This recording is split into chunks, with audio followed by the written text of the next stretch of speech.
How to connect any Bluetooth mouse on your Samsung Galaxy Z Flip 7. You can do it with two different way.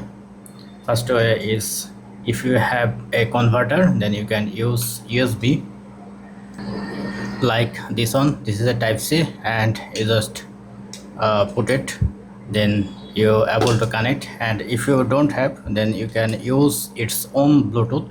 Let's turn on your Bluetooth device or mouse, then you can see the Bluetooth signal, and just press and hold. Once the blue light is turning on, that's mean your Bluetooth is enabled. Now you have to go your phone Bluetooth option, then you can see this device is available now. If you press on this, then just pair. Now you can see my cursor is working. Now you're able to open your notification or open any setting. You can control actually. Scroll down, then you can see you're able to control your phone with your mouse as well. So that's it. Don't forget to thumbs up and have a good day.